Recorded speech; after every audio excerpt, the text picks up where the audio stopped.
Hello everyone, my name is Jamin. Thanks so much for visiting my channel. In this video, I have an Acer Aspire Go 15 AG15 series models.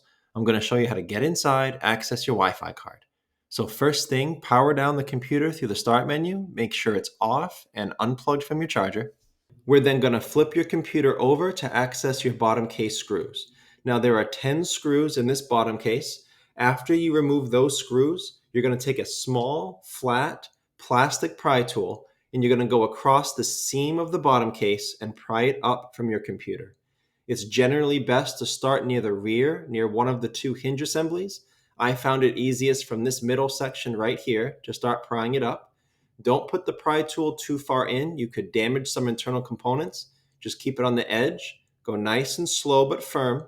And if you get stuck going in one direction, leave it, go to the other side, and continue in the other direction. Once you get your bottom case off, this is what you're looking at for the inside of your computer. Now, as a general computer repair side note, whenever I'm working on a computer in my shop, it's sitting on an anti-static mat. Either that or an anti-static bracelet are great ideas to avoid damaging anything in your computer when you're working on it.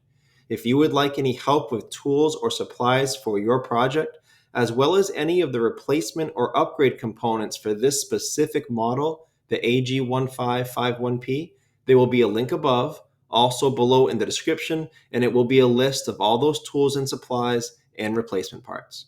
Now, before touching anything in a computer, it's always best to remove or at least unplug your battery. A computer is safest to work on when as little power as possible is running through it.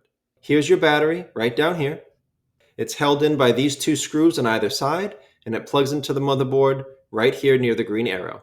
Now, as with any cables or wires in a computer, avoid pulling on them when at all possible. Just manipulate the plug. So as you see here, there's a grip on either side, so you can use a pry tool or your fingernails to wiggle that out of that port right there. If you pull on wires or cables in a computer, you could damage them, and sometimes you can pull them right out of the plug. So it's always best just to work on the plug itself. Your Wi-Fi card is right here in the center of my screen near your fan. It's held down by a single screw. After removing that screw, you can pull it out of the port.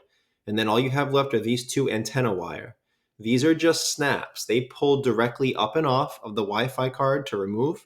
And to get them back on, they do need to be at a perfect 90-degree angle to snap those back on.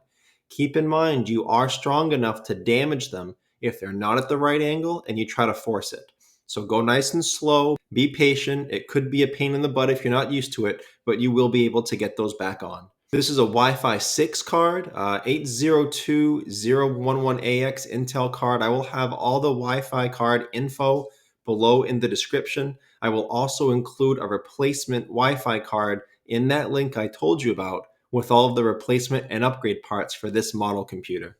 And I guess the last thing to mention about a Wi-Fi card replacement, if you are having Wi-Fi issues in your computer, if you can't see your Wi-Fi options, your Wi-Fi card could be bad, it could need to be replaced, but it could be something else. I will have a troubleshooting video below in the description. It'll show you how to troubleshoot if you cannot see your Wi-Fi options. You may be able to fix it that way without having to come in here and do an invasive repair like this.